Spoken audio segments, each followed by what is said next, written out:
Hello, everyone, and welcome to the Cinematic Schematic, the official podcast of the Cinematropolis.com.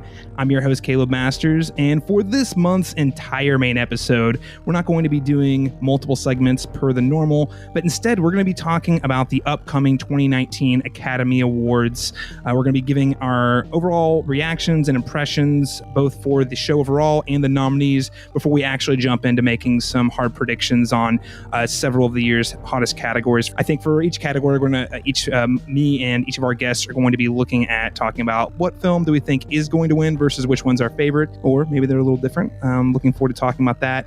But I'm extra excited to introduce our entire panel of guests we have today. First and foremost, of course, we're joined by reoccurring co-host of the Cinematic Schematic, writer and director of You People, and a new film he's going to tell us about at the end of the show, Freaky AF. LaRon Chapman, welcome back. Hey, it's always good to be here. Always good to be here. We haven't had a good talk since I think October was November last time? Yeah, I think we did Hereditary.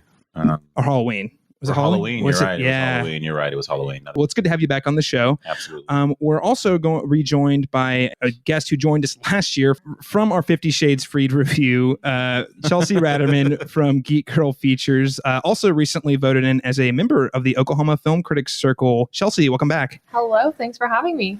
Always a pleasure to have you on. Very, very excited to introduce everyone to our next guest, who is a first-time guest on the Cinematic Schematic.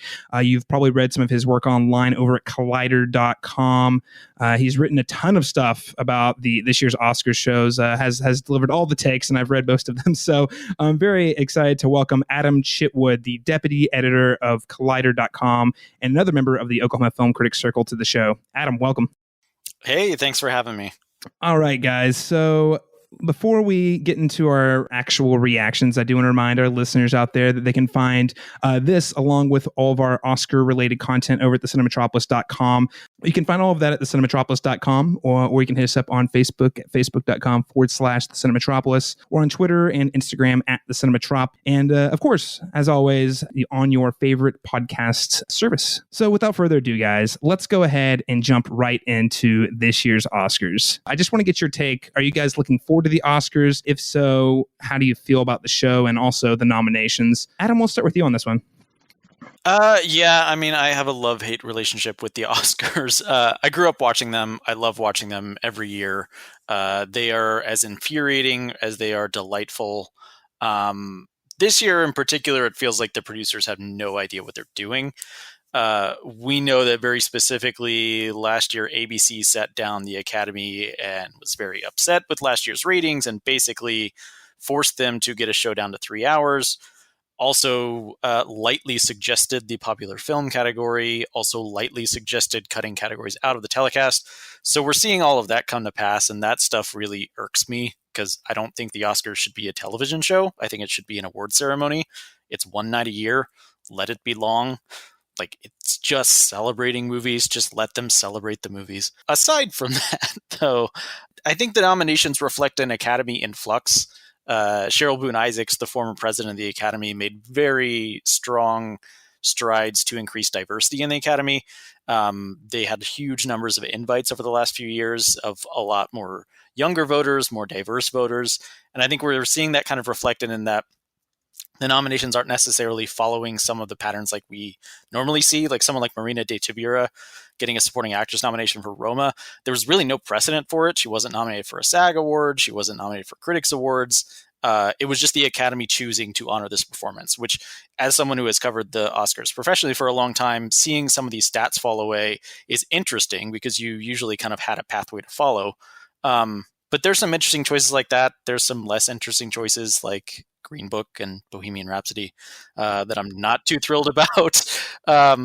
But yeah, I mean, overall, it's all right. I mean, we'll get into the stubs and stuff like that, but I'm always excited to watch the Oscars. I always enjoy watching it, just as a big fan of movies. So.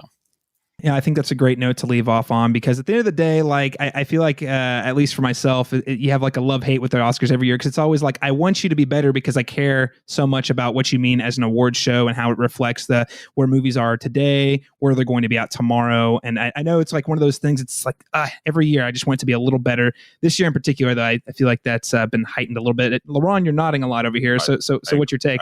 I agreed. It's the kind of thing you look forward to every year. But I feel like in particular this year, as you said, with a more diverse audience, we're seeing a lot more popular films. We're seeing a lot more. I mean, there was obviously some notable snubs. We'll get into that, later into the show, but it just feels like there was a disconnect between viewers, critics, and then the Academy themselves, because everyone seems to have a favorite film in the same top five, and everyone seems to have a different one. So it's curious to me that lists that are there, that there's so many films that I think should be nominated for Best Picture this year that aren't. And then there's so many that are are just huge head scratchers for me. So we got a lot of nods around the table for Bohemian Rhapsody in the Green Book, especially. I think that's a good point you bring out, Laurent. I don't know if they know who their audience is. Are they trying to please the network? Are they trying to please viewers? Chelsea, how about you? So I might be a little bit on the opposite side here, but it's a pretty wide variety of films, but I think the ones that were nominated, we're seeing a pretty stiff competition. I think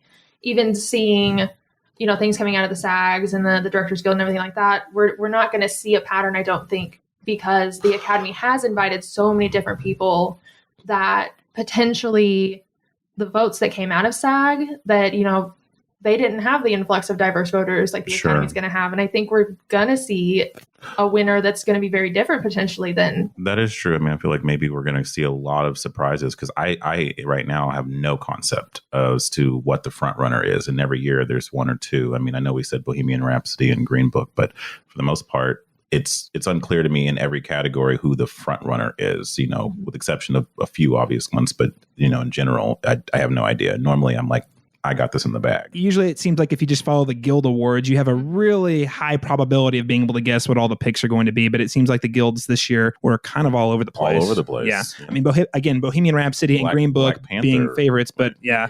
And I think we're going to see it where we're seeing, Green Book and Bohemian Rhapsody are winning. And I think the conversation has kind of been that it's been a lot of nostalgia votes because Green Book is potentially a movie that 10 years ago would have been nominated and would have been considered a front runner because it's addressing a diverse topic, but again, it's your white savior movie. Yeah. And I think if we quit what we always seem to do is that we're treating the Oscars like, because I keep feeling like, for example, when Moonlight won, like that, okay, this means we finally reached where the Oscars need to be in terms of what they're selecting. Right. But every year is different. And, we could fall right back to our old habits or nominate a film that absolutely would have never thought would have got nominated. Right. And it just seems to be, subjective to each year. We even had The Shape of Water last year, which, coming off of Moonlight and Shape of Water, it did seem like the Academy was being a little more open-minded about what films were selected. Mm-hmm. Because, historically, they don't really go for genre films very often. And they certainly, not a whole lot of movies primarily about African Americans that win, that aren't like kind of the schmaltzy feel-good movies. Right.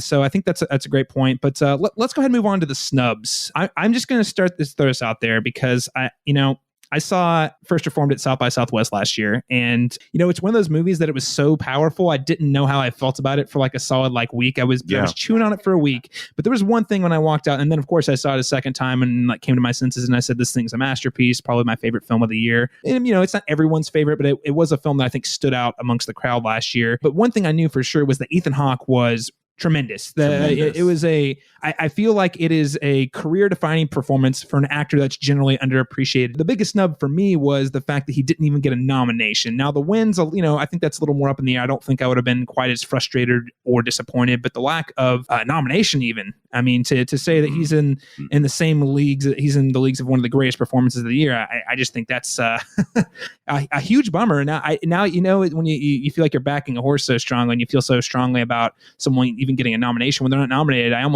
not even as invested in that category. Yeah. Chelsea, what is one snub that stuck out to you this year? So I think the most surprising snub for me was how shut out Mary Poppins was, because Hollywood really loves to reward itself and be really nostalgic about all the things they love, and Mary Poppins just did not get anything.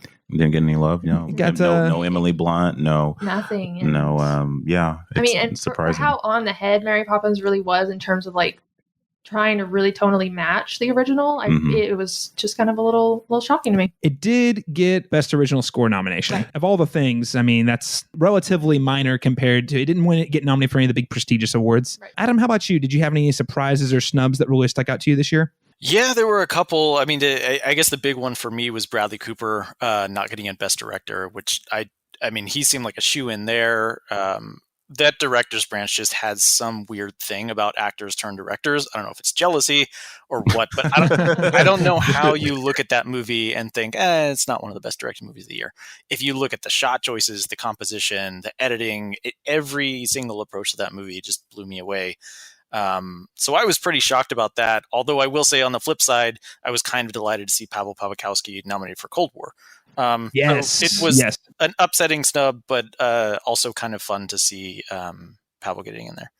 You trade off. You can't get both, Adam. You've got for you to get like a cool surprise. There's got to be a sacrifice that's made somewhere. Apparently, I mean, can we throw Adam McKay on that sacrificial pile then and get Bradley Cooper in there? Is that fine? 100%, 100%. Hey, listen, I like Vice, but that was it's one of those, I liked it, but when it showed up on all these categories, I was like, really. That's one of those films, and one of the things that I'm always reminded of at the Oscars every year, because I go to the Toronto International Film Festival where a lot of these films launched. That's where I saw A Star Is Born. It was clearly the early frontrunner, critical darling, and then the Critics Awards start rolling in, and Roma and stuff, and then Vice opens, and the reviews are kind of split. They're kind of divisive, and I'm like, oh yeah, that movie's not going to be a big deal. But then the Academy every year shows that they have different tastes. Like they're gonna spark to something that maybe the critics didn't, that maybe the festival circuit didn't. And to me, Vice was that movie this year. And I guess Bohemian Rhapsody, which we'll get to later. I think that's a great point. I don't think anybody a year ago would have, looking at this year's schedule, said Bohemian Rhapsody, Best Picture nomination. No. Yeah. And I don't think anybody, after they watched it the first time, They said that either. they were like walked out saying, yeah, Best Picture. It's very interesting choices. Laurent, how about you? Any notable snubs? I second your First Reformed, both for Best Picture and Best Actor, but to not say the same thing, if Beale Street Could Talk, not getting a Best Picture nomination was a huge one for me, and also Toni Collette being snubbed out of Best Actress was another one too. If nothing else, she'd be nominated. If the film wouldn't, because they hate horror films apparently, but I thought her performance, and I was like, she bore her soul into that performance, and I was sure that it was strong enough to carry into the Oscars, but no. So it's fine. It's fine. One of these days, I think Toni Collette's going to get some love because she's excellent. And it's funny, that was I really feel like, at least in like the online sort of film scene and all the conversation and pieces I read, that we did see a lot of people really pushing to get Toni Collette in that conversation, and it just didn't quite happen. Because I remember when it premiered, everyone was like, this is an Oscar-worthy performance in a horror film. I mean, right. That was what it was being, advertised as. That's how they were kind of selling it to the mainstream, and then when we saw it, we agreed. And so I know that, again, it's a horror film and there's always a weird disconnect there, but I thought her performance was incredibly strong and it still resonates with me now. So, I mean, and hopefully, having Hereditary and A Quiet Place really didn't get anything, but we've had such a run with horror movies that are giving such like Academy level, worthy awards, that maybe we're going to see a bit of a turn with the Academy, like they have given your genre films, that maybe horror is going to start showing up a little bit more, which would be nice. Yes. Again, it's one of those things we saw. The Shape of Water last year, Best Picture. So you're thinking baby steps. The Academy might start considering genre films a little more. But Adam, just curious, did you have any thoughts on Hereditary? Because I know that was a movie that a lot of people liked. Did you have any thoughts? I mean, specifically as it relates to Toni Collette, but on the movie in general, did you ever think that was even in the conversation? I mean, it's always so hard to tell that early in the year, and especially given the Academy's aversion to genre. I mean, I think Suspiria was also I know it's a divisive film, but the craft in that film was really astounding, and it just got completely ignored as well. Toni Collette was certainly in the conversation. I don't know what happened with A24 this year, but they kind of dropped the ball a little bit in terms of awards campaigns. I don't know if they were in a state of transition or something, but I mean, that's the other side of this coin, is a lot of it depends on the studio's willingness and budget to get that campaign going.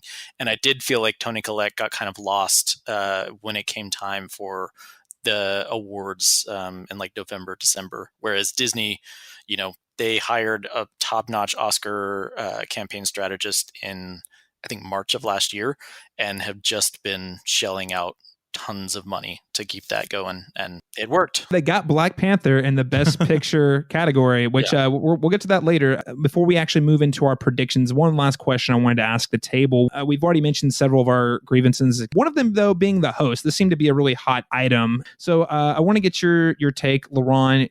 What do you think about this? So your thoughts on not having a host, and also the Academy's decision to not air a few of those really important categories? Yeah, I'm on the fence here with the host because initially, I mean, I haven't, obviously from nostalgic purposes, I would like to have had one just as out of tradition, but also I'm curious to know how smoothly the show will go without one. You know, will it feel like it's moving along quicker? Does the initial host opening,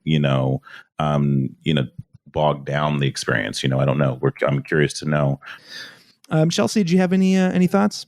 Yeah, I have plenty of thoughts. I really support the not having a host. I really think that not having a host, I mean, they're going to have somebody that's going to do the shtick at the beginning, regardless. But they disappear for such lengths of time that we aren't really going to miss them. They have all the presenters that have their bits. You guys remember the last 2 years when Jimmy Kimmel hosted, and there was those little bits that actually did take quite a bit of time, where they would follow the unknowing audience around. They didn't know they were going to be coming to the Oscars live. I mean, those things took some time, and I know that the idea is that they try to spice up and liven up the show, but at the end of the day, they aren't the awards ceremony, and they do take up a lot of valuable time. So, Adam, what are your thoughts on the lack of a host this year?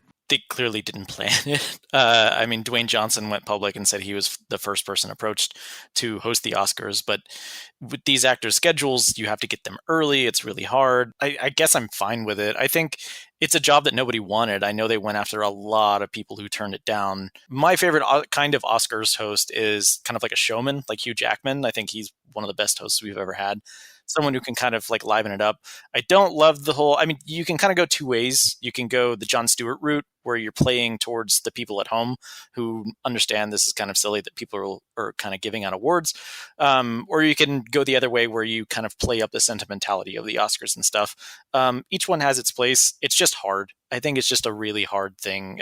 Kimmel was fine, but this year, ultimately, I mean, I'm curious to see how it turns out. Are they going to open with like a clip show or like a musical number or something? I really don't know. Maybe this year will show us that we don't actually need a host. Let's go ahead and move into our actual predictions. As I mentioned earlier, I think the two main questions, I think, for every category, I don't want to spend too much time really adding a ton of commentary to each category, unless there's like one you guys really want to talk about, which is cool. The two main questions I think for listeners I want us to answer for each category is, who in this category is your favorite of the picks, and who will win? And if you have a snub that you're just like, why isn't this here? Feel free to throw it in. So we're actually going to start with the screenplay categories. The screenplay categories, I think, are always a lot of fun, because we see stuff that doesn't get nominated in any other category that's still really cool. I think back to like Spike Jonze's Her a few years ago, getting nominated for that one and winning. Last year we had Logan, which a movie that I loved, but and I'm really glad it got nominated just to be recognized as a quality film. But it was never going to win anything. So this is one category I actually really look forward to every year. The nominees for adapted screenplay are The Ballad of Buster Scruggs, Black Klansman, Can You Ever Forgive Me, If Beale Street Could Talk, and A Star Is Born. Adam, we'll start with you on this one.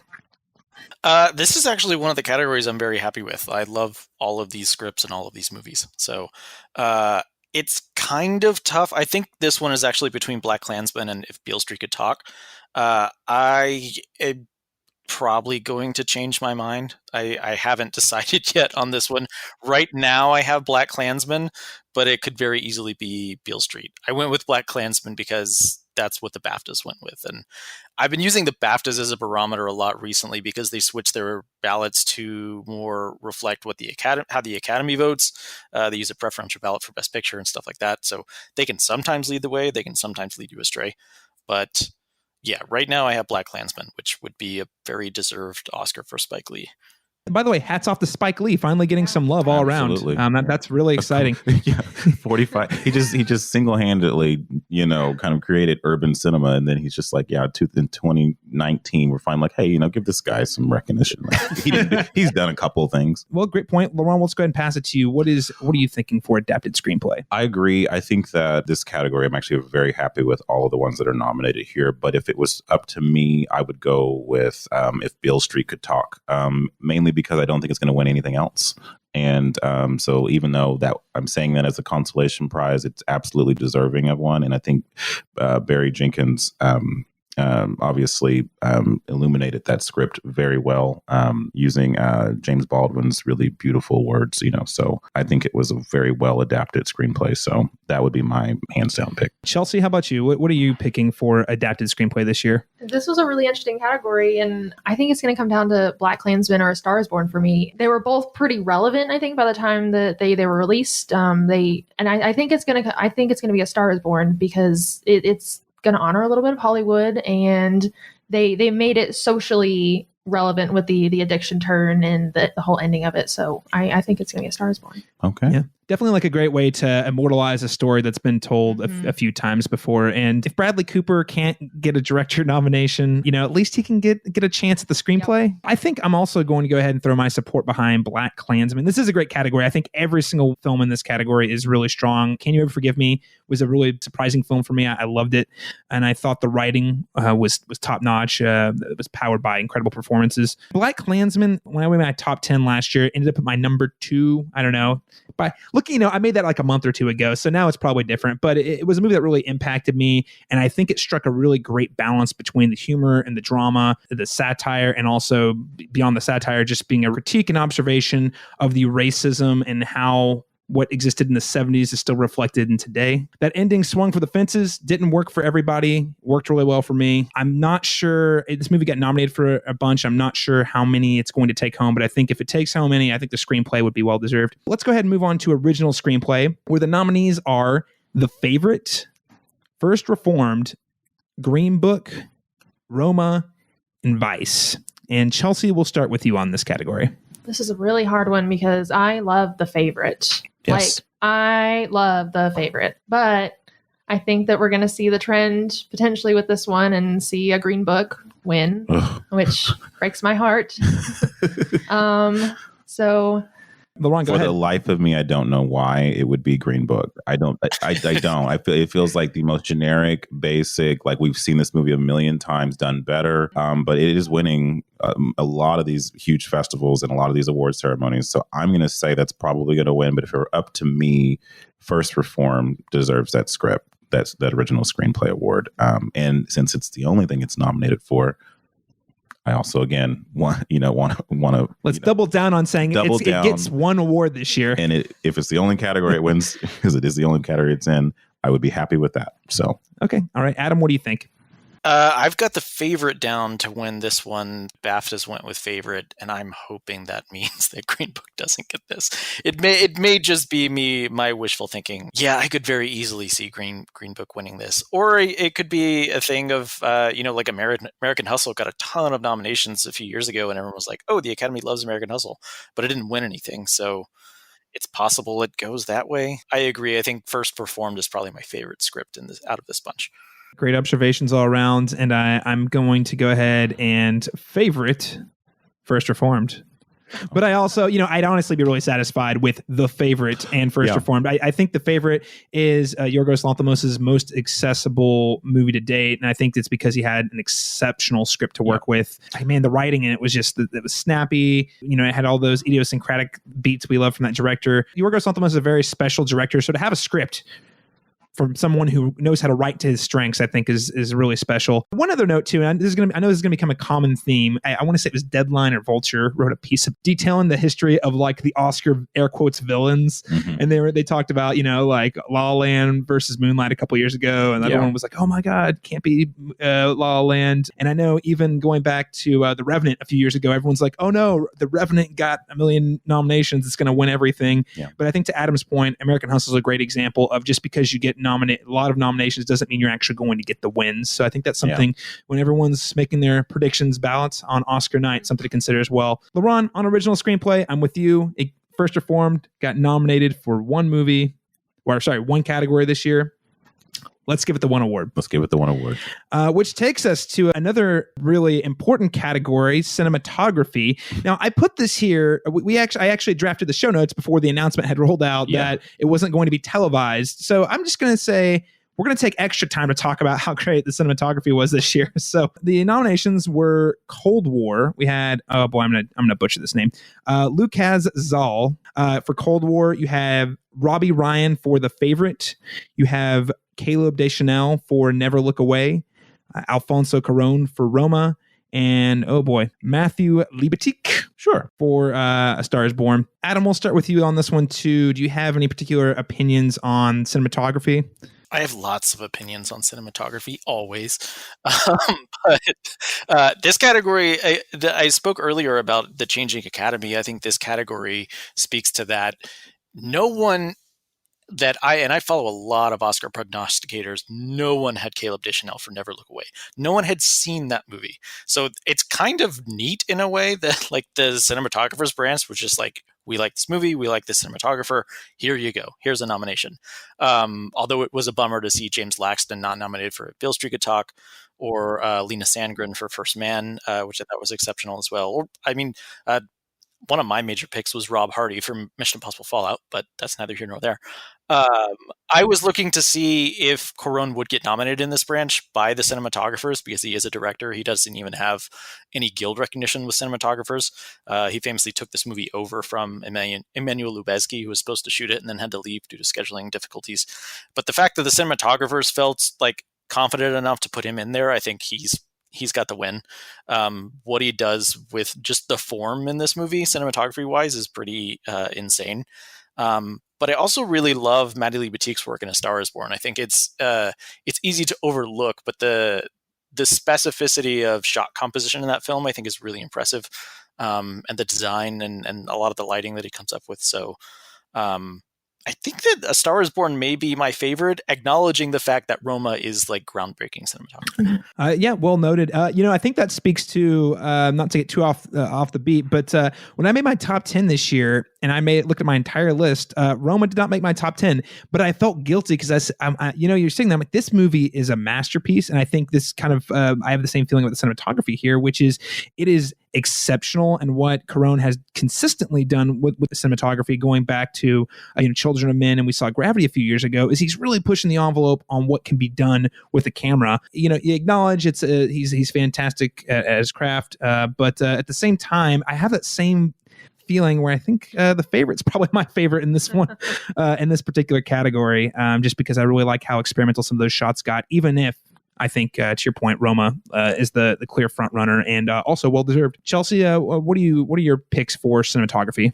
I think I'm going to have to second Adam on the A Star Is Born opinion there. I really think that a lot of, especially with the lighting choices in A Star Is Born and how just focused it was, and it really brought Gaga up and it really focused on her in such a way that you really kind of, you know who Gaga is whenever you see her on the screen, you know who she is. But I think that a lot of the cinematography choices really were able to separate Gaga from her character. And I really think it helped her give a better performance. So I would definitely have to second A Star Is Born there.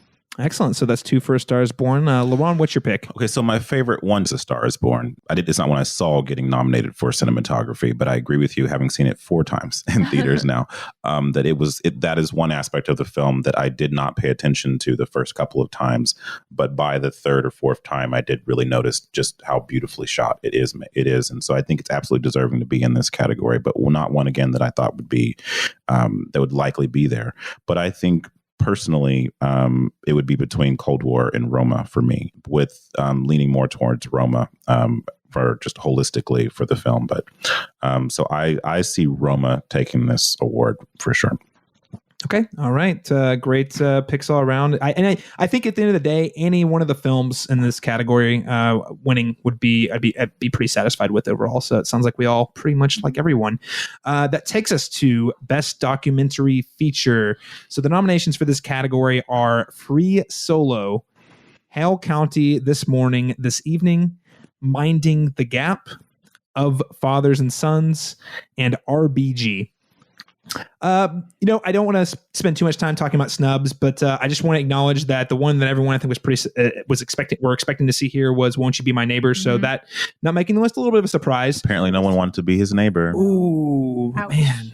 It's fine. We'll remember you forever, Mr. Rogers. But that said, I think this is a really exceptional lineup as well. LaRon, do you have any documentaries here that really stuck out to you this year? Hail Country was my favorite. And I also think it's the front runner in this category, but Minding the Gap was also very good.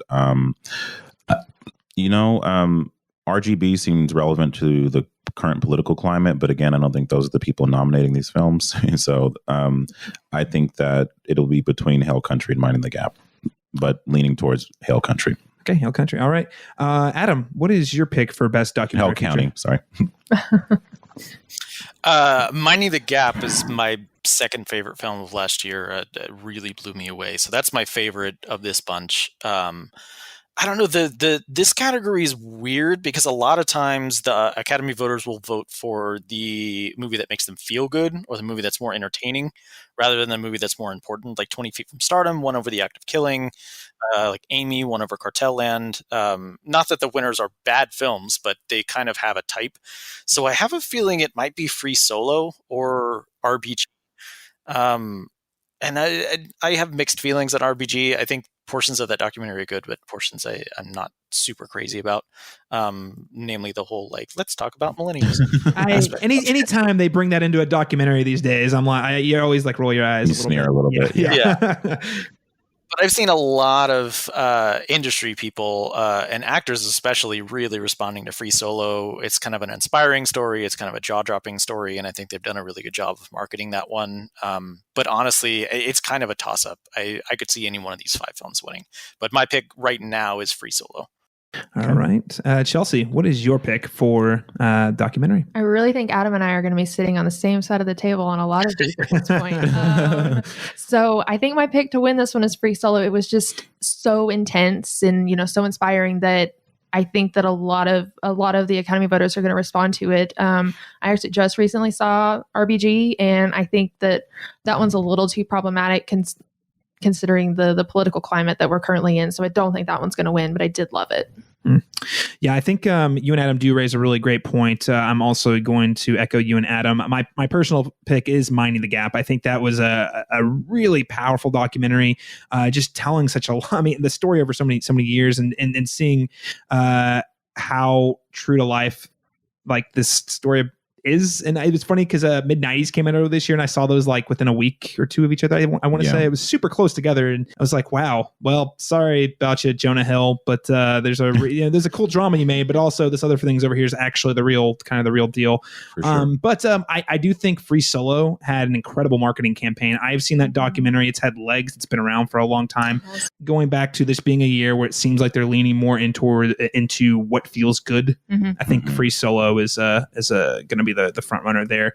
But yeah, I know, again, another really all around great category. Let's go on to Best Foreign Language Film. Now, this one's interesting because, of course, Roma is nominated, but it's also nominated for Best Picture. I want to say, if any of you guys have checked this, I think there's only been 2 or 3 other films that have ever been nominated for both Best Foreign Language Film and Best Picture.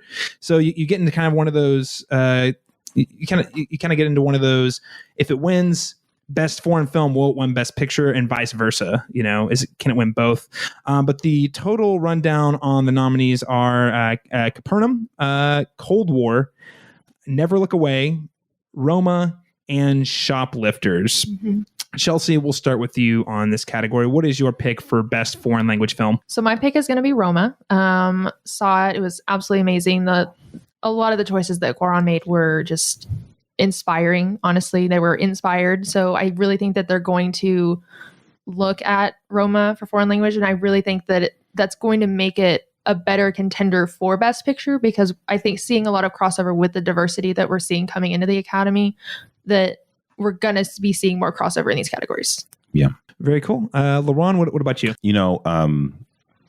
I would prefer to see Roma win Best Picture than Best Foreign Language Film, because I think it's the strongest film in that category. But it's a masterpiece. So I think that it winning Best Foreign Language Film would be at least walking away with a really prestigious award. If I were to actually choose one in this category, though, it would be Cold War. But considering Roma being, not getting something at all, and in any other case, I'd rather have it, win in at least one category. So this would be a great one for it to be.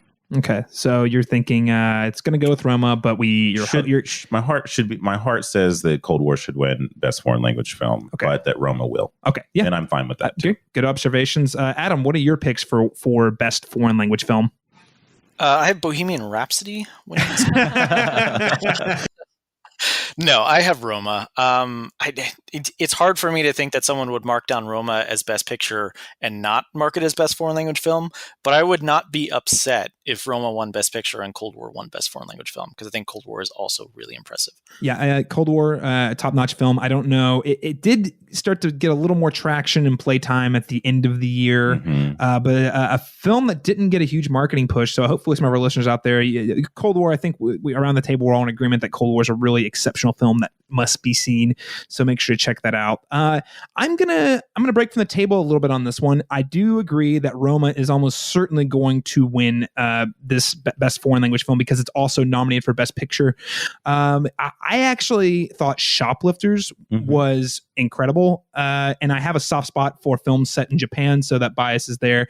But it wasn't just a film that was set in Japan. It was a film that featured underprivileged people in Japan, which I've watched over the years a lot of anime, a lot of films set in Japan. Very rarely do you get a look at the underclass or the lower class in Japan, specifically in the last, say 20 or 30 years. It's not super common, that at least not that I've seen a lot of films that get the kind of push that Shoplifters did. So, and I also want to say won the Cannes Palme d'Or, the grand prize at Cannes. So another very deserving film. But honestly, if any of these took it, or whether Shoplifters, Roma, or Cold War, I think it'd be great. But ultimately, I think Roma is going to take it. This takes us to our next category, which is the supporting actor category. And the nominees are Mahershala Ali, Adam Driver, Sam Elliott, Richard E. Grant, can't forget the E guys, and Sam Rockwell. Lauren, we'll start with you. Who's your pick for this film? For this category, I really loved Sam Elliott in A Star Is Born. I wanted more scenes with him, so that is, for me, was a huge indicator that character really and that performance really resonated with me. It's a very small role, but a very pivotal one, I think, in the film. So Sam Elliott would be my personal choice. Who I actually think will win, I'm leaning towards Mahershala, even though he recently won, for Moonlight. So I want to make sure I got the Sam straight. We're going Sam Elliott, not Sam Rockwell. You don't think Sam Rockwell is going to have? He's going to go for doubles. Sam Elliott. Sam Elliott. All right, gotcha. Chelsea, what do you think? Who's your pick for supporting actor? My pick for supporting actor is going to be Mahershala Ali, but I would have loved to see Adam Driver get it. I think Adam Driver in BlacKkKlansman, he's getting a little discounted whenever you're seeing the film as a whole. I think that I don't think a lot of people are taking into account that he was experiencing to a lesser, his character was experiencing to a lesser extent what the main character was experiencing, and needing to confront all of that and how his character handled all that. So I would love to see Adam Driver get it. And I'm still super confused why Steve Carell was not nominated for Vice, because he was in that movie so much more. Yeah. I think people just love George W. impressions for Sam Rockwell. And I will say just briefly, a very glaring oversight for me in a not so great film, but Timothy Chalamet was fantastic in a beautiful movie. Oh, yes. The film wasn't great, I will say that. He was great consistently throughout the entire movie. So worth noting. So definitely, that would have been my personal choice. Would you have swapped him for Sam Rockwell? I would have swapped him so quickly. Agreed. Adam, how about you? What is your pick for supporting actor? I've got Mahershala winning this one. He's got the SAG Award, he's got the Globe, he's got the BAFTA. He seems to be kind of on a train running towards this one. But I really adore Richard E. Grant's performance in Can You Ever Forgive Me? Even though Sam Elliott's performance in A Star Is Born breaks my heart. But I in any other year I would have. I mean, I guess still in this year because I don't like Green Book and Mahershala already has one. I would have loved to have seen Richard E. Grant win an Oscar because he just seems so happy to be nominated for an Oscar, and I love it. So I would be totally fine with that. Yeah, And everything. I mean, Richard E. Grant just seems like such a sweetheart, and that felt like a role that was basically written for him in a way. So it feels so perfect. And I wholly agree. Actually, Richard E. Grant would be my personal pick as well. I just loved watching him. Him and Melissa McCarthy were both fantastic, but I really thought he stole the show in that film. And Mahershala, I think we all love him. Mahershala is a fine pick. He did just win for Moonlight a couple years ago. He's on fire career wise. I mean, he was also did voice acting in Into the Spider-Man Into the Spider-Verse. He's on True Detective right now, so I feel like he is an unstoppable force at this point in time. So I think he's almost certainly got the supporting actor Oscar. So let's go ahead and move on to supporting actress. And the nominees are Amy Adams, Marina de Tavira, Regina King, Emma Stone, and Rachel Weisz. Okay, so I'm going to pose this question to the table. It was a larger conversation I had on Twitter and with friends, and I just have to throw it out there, and I don't want to go on too much of a sidetrack, but Emma Stone and Rachel Weisz, obviously incredible in The Favorite. I was very confused about how do we define lead actress versus supporting actress? Because I really felt like if I was looking at this from a story perspective, Emma Stone was leading actress with Rachel Weisz and Emily Coleman being supporting. But obviously, Emily Coleman's like the central, the focal point of the movie. Mm-hmm. Yeah, so, right. I mean, it makes I understand that argument, but it's really weird to me to see both of them in the supporting actress category. I don't know. Adam, do you have any, before you throw your picks out there, do you have any thoughts on how they choose supporting actress versus best actress? Or am I just crazy? No, it's category fraud. Thank you. And it happens. Alicia Vikander won supporting actress for The Danish Girl when a very strong argument could have been made that she was the protagonist of that movie. This one, Emma Stone is the bigger stretch for me because I think you could also make an argument that Emma Stone is the protagonist of The Favorite. I think Rachel Weisz, kind of works as supporting actress, but ultimately it's up to the studio. Fox Searchlight had 3 actresses who could have gotten Oscar, that had Oscar prospects. They chose Olivia Colman for lead, and that meant they had to put the other 2 in supporting because I think they felt that Olivia Colman had a better chance in lead. And then if you put 2 in supporting, maybe they split the votes, maybe they don't. But yeah, it's a thing that happens and is frustrating sometimes. Correction, Olivia Colman, not Emily Coleman. Ron, do you have any thoughts on have anything you want to add to that particular sentiment? Supporting actress, I think hands down Regina King is getting this, and that's the only category that I would put money on, just because I feel like this is also a career Oscar. Also, it's also the only category, again, with exception of adapted screenplay, that I think this movie will even walk away with anything. So I agree with you about the category switching there. In particular, I think Emma Stone, for me, was the lead of The Favorite, and Rachel Weisz makes sense to me as supporting. But I think with them both being in the same category, they cancel each other out. Right. I mean, if the studio, as Adam put it, there's 3 actresses, 2 categories. If they're going to have actresses duke it out in one of the categories, it's going to be supporting, not lead. Right. Well, and we're going to see Emma Stone again. I would not be shocked if we saw Rachel Weisz again, but how often are we going to see Olivia Colman back up there? I feel like we haven't heard from her in a while. So, Chelsea, anything you want to add? Let's see. I would have loved to have seen Margot Robbie in this category. I think she gave an absolutely amazing performance in Mary Queen of Scots that was really discounted considering how fiery Saoirse Ronan was. I would have loved to have seen her in this category, and I would have almost traded one of my favorite actresses for her.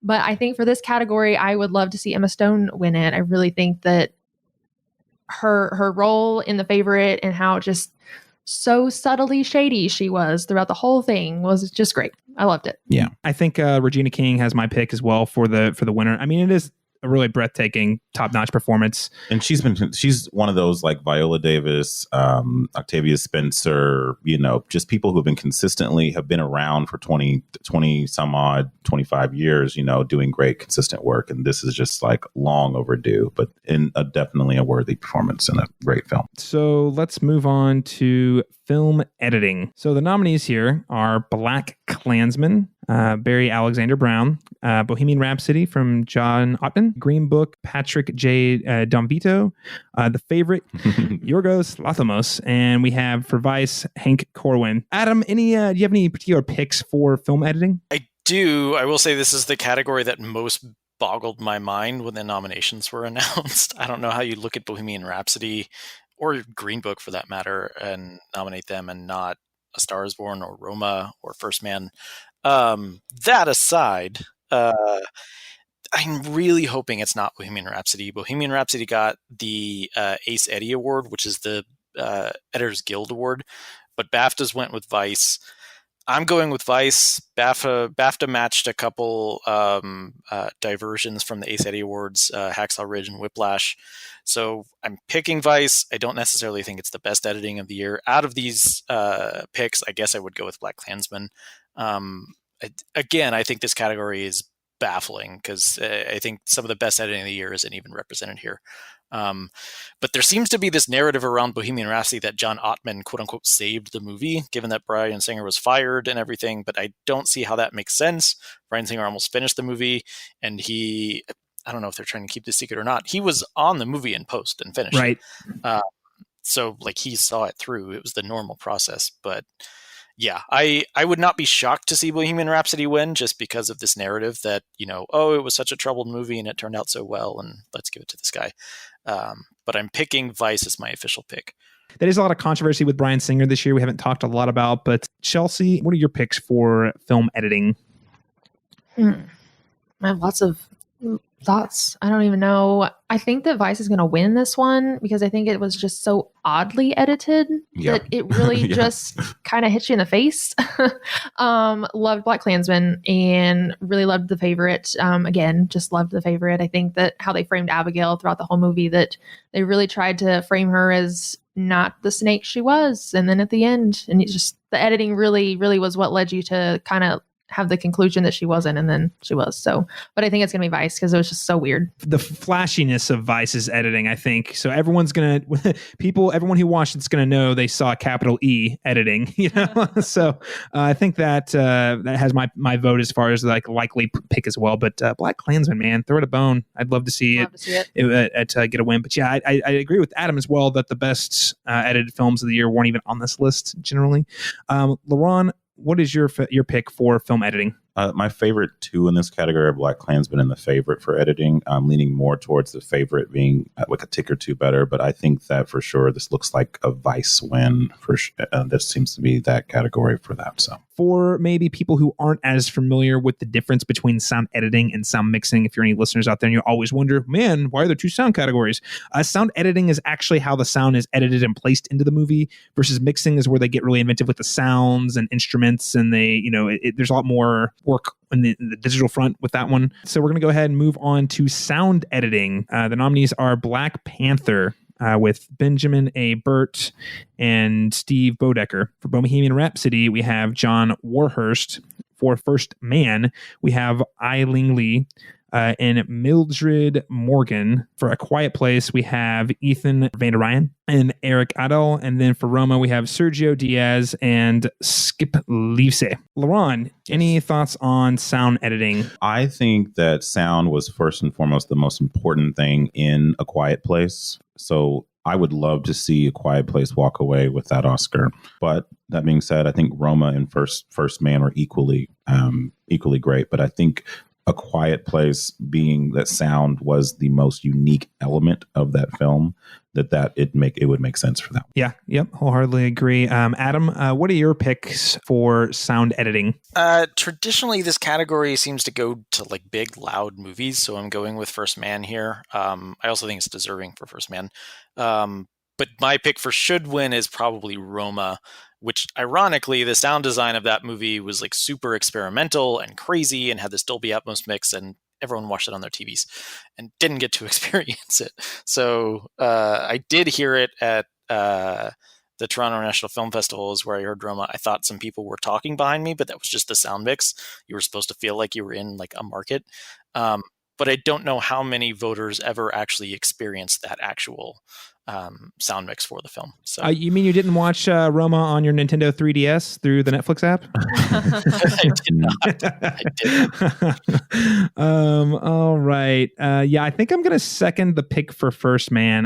That's a movie that it felt like one of the early forerunners. The reviews were kind of mixed, but it had enough momentum and buzz behind it early on. But it just kind of got sidelined by a lot of other flashier picks. And I think it's a great film, and I do think sound was one of the strongest elements of that, the sound editing and the film score in particular. Although I think everything about the movie is pretty exceptional. A Quiet Place is where I would love to see it at, but I really think the sound categories are First Man's to lose. All right, so moving on to sound mixing, we have Black Panther, the winner, Bohemian Rhapsody, First Man, Roma, and A Star is Born.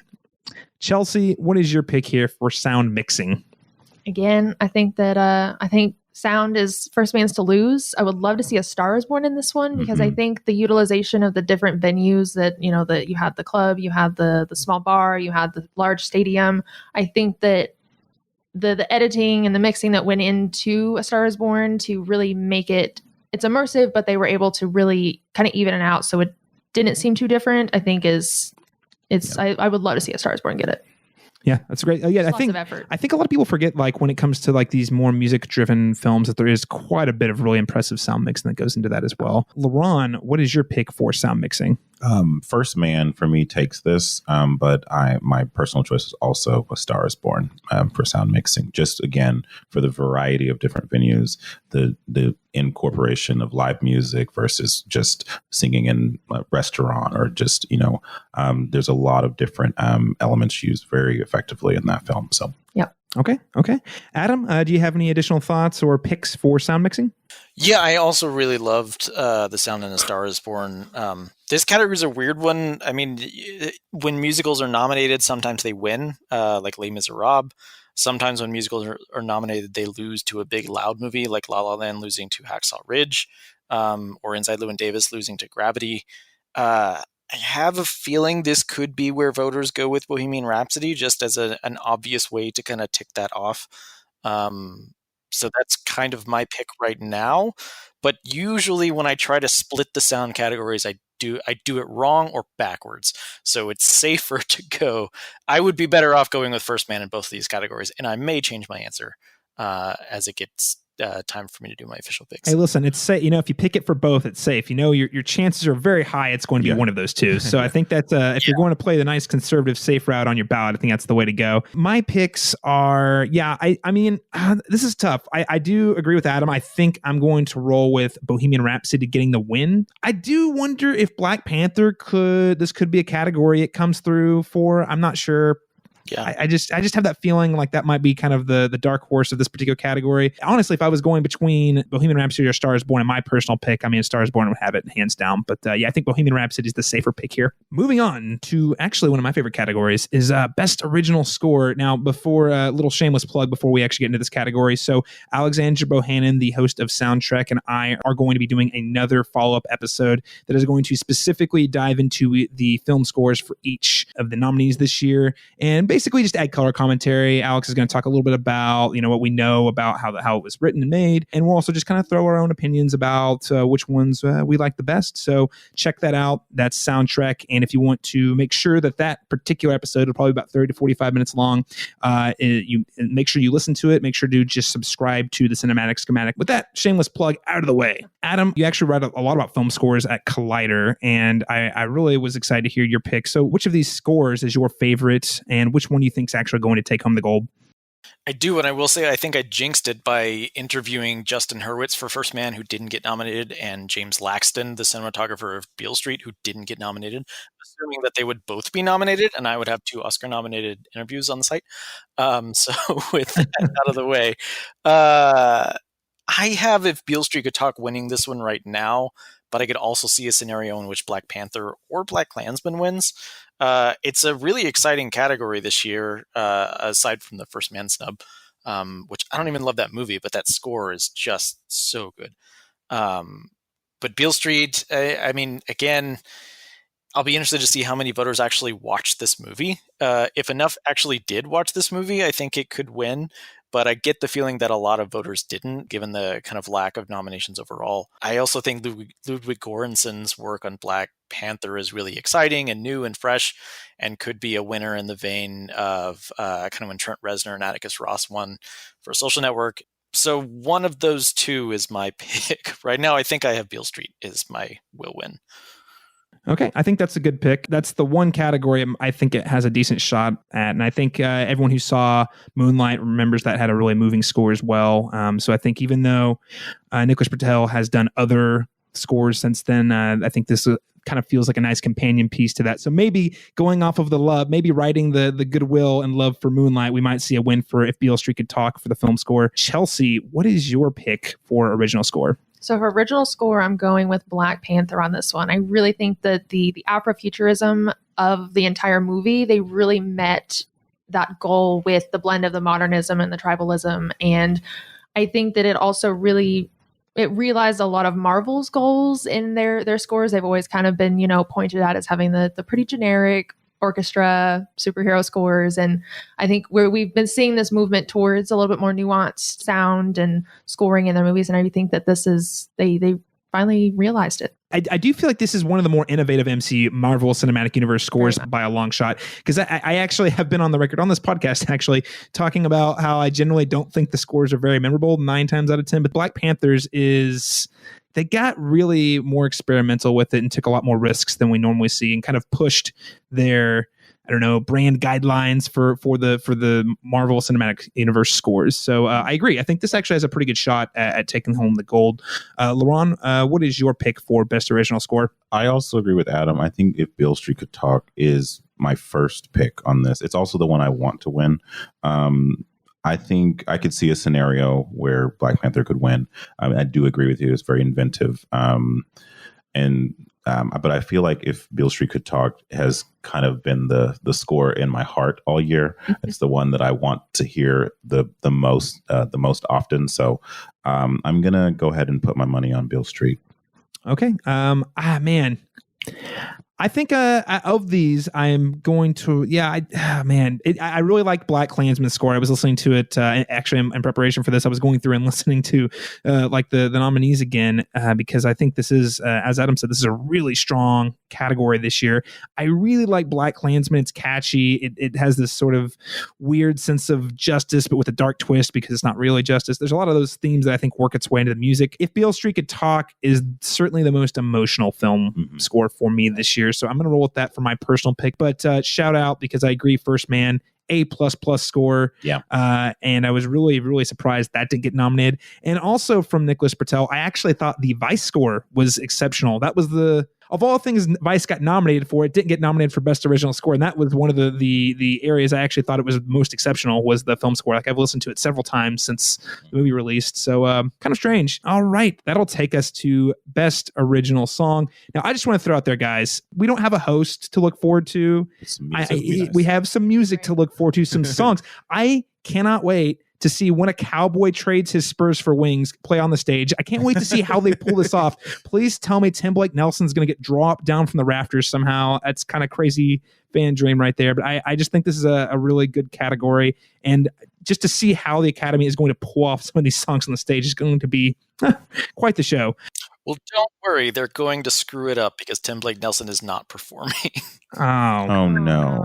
Because they continue to find ways to screw up the ceremony. They're also only 90 seconds long for each performance. So you'll get like a snippet of each. Yeah, they're doing a bang up job this year. Well, Adam, you know what? I'm actually really glad you broke that news to me today. So my expectations that you just heard me talk about how excited I am, you just brought them way down. But you know what? I appreciate that I've got people in my Twitter feed and on this podcast who help keep me grounded every once in a while. So thank you for that. On that note, Adam, what is your pick for Best Original Song? gotta be Shallow, right? I mean, I love that song. I spent the entire TIFF singing A Star Is Born songs to my colleague, much to his dismay. I think, I mean, maybe there's a shocker where All the Stars pulls it out because people think Shallow is kind of safe or something, but I would be very surprised if Shallow doesn't win. It is important to note, and this is so like years ago, Lady Gaga was supposed to win, quote unquote, for what was that documentary? Till It Happens to You. Yeah. And that was when I learned that on the ballots, it does not name the artists. So it just says All the Stars, Black Panther, or Till It Happens to You, The Hunting Ground. So I think for a lot of voters, they didn't know that Lady Gaga sang that song, or they would have kind of automatically checked that mark. I think that's where Shallow kind of works in the favor because it's just such an easily like, oh yes, Shallow. I've heard it on the radio a million times. Right. I remember that, and it went to the worst James Bond score that's ever. Oh my gosh. So bad. That was so bad because we're all watching the Oscars. I think that was kind of like the villain of the category that year because no one really liked Spectre or the theme that much. And then you had both performed at the Oscars, and clearly one of them was significantly, wildly better than the other. And important. Yes. Right. Oh, important. Certainly. Gosh, Chelsea, what is your pick for best original song? This one is Shallows to Lose. I think Gaga again is she's going to pull it out. She reached for the heights, the emotional heights, the vocal heights, and it's mainstream at this point. So I think that if the Academy is going to want to reach their goals of being mainstream, it's going to be this one. Yep. That's a fair pick. That's a good pick. If they're going for the mainstream, they're going to pick the song that everyone's heard on every radio station. I heard it on the radio at my office at work the other day, and I was like, "Why is this playing in my office at work?" Because it's so good. It's that mainstream. Well, it is good to be fair. It's actually great, but it's also playing everywhere. It is. Yes. All right. Yes. Shallow also. Shallow all the way. Shallow. Sure. I'm with you guys. I'll Shallow sing it right now. Shallow's going to win. I've listened to the one I like the most is probably the one I liked the most that I've listened to the most is probably All the Stars. But I've got to say, while I've only listened to When a Cowboy Trades His Spurs for Wings, the two times I've seen The Ballad of Buster Scruggs, I've got to say, pretty fantastic. So this takes us to Best Animated Feature. Spider-Man Into the Spider-Verse blew my socks off. Like, it blew my socks off in a way that I haven't seen an animated film in quite a while. And I love animated films. I even liked, I've seen all of these films here. All of them are really good. Mirai is excellent. I'm a huge Mamoru Hosoda fan. I thought Incredibles 2, while not necessarily worth the 14-year wait, was still a pretty solid, really top-notch animated film. I Love Dogs was really cute and fun. A little bit of controversy there, but I think overall I still enjoyed it more than not. And Ralph Breaks the Internet and really clever follow-up. All of them are great. But Spider-Man Into the Spider-Verse, I felt was just really exceptional because not only was it an animated superhero film on the big screen, which we've rarely seen any of those that are actually based on comic book properties, I should say. We've had Megamind and The Incredibles, but I'm thinking back to Batman Mask of the Phantasm in the 90s, actually based on Batman. So it's really cool that we got a Spider-Man movie based on the comics in animated form. But this film also starred Miles Morales, who's half black, has Hispanic roots as well. And I thought that this entire film was an incredible origin story, coming of age story for a new generation of Spider-Man and Spider-Man fans. And it just captured so much of the essence of what makes Spider-Man such a special character and why superheroes mean so much in our current culture. It did it with really brilliant writing. The animation was some of the most experimental we've seen in probably 20 years. The way it was able to incorporate comic books. So I know I'm gushing hard. I say all this to say that, of course, Spider-Man Into the Spider-Verse gets my pick for animated feature, but I also really think there were tons of movies they could have put in the best picture. There's other two spots on the best picture category, and it's not unprecedented for the Academy to pick an animated film. They, of course, picked Toy Story 3 and Beauty and the Beast as a couple of examples. So I really thought, especially when we're talking about, we've got to nominate Black Panther to be more inclusive and actually put superheroes in the spotlight. Black Panther, incredible, undeniable, impressive achievement. But I really thought that Spider-Man Into Spider-Verse was on that same level, even if it was animated versus live action, which does make a difference. But I don't know. You guys can tell me I'm crazy and might be overselling how good this movie is, but I've seen it 3 times as recently as last week, and I love it, and I think it deserves all the awards. Laurent, after my long-winded rant there, do you have anything you'd like to add for your picks and the best animated feature category? I would love to see Spider-Man take animated film, just because it is unique. It's very diverse. It's the most unique out of all these films here. Like, again, most of these are sequels here. I actually wasn't enamored with Incredibles 2, liked it fine, but thought it was forgettable. I did like Isle of Dogs quite a bit when it came out, but I've only seen it once, so it hasn't really resonated deeply in my mind yet as the year has pressed on and I've seen more films. But I think when I left Spider-Man, after resisting a lot, because I have had Marvel fatigue for a long time, but people would not shut up about this movie. So I went and finally saw it and definitely understood, all the merit coming from it. Because again, very uniquely told, very well-drawn characters. The animation was fantastic. It was very involving. I left feeling a lot of adoration for all these characters in it, and which normally when I'm walking away from a Marvel film, I like the action, had a good time, not emotionally involved. Thought it was very, very powerful in that way too. So yeah, that's a good other thing to note that I liked was that despite the crazy number of superhero movies, the onslaught of superhero movies, that in 2019 this Spider-Man felt not even just kind of fresh, it felt wildly different from a lot of the films we've seen in the last 10 or 15 years. Chelsea, what is your pick for best animated feature film?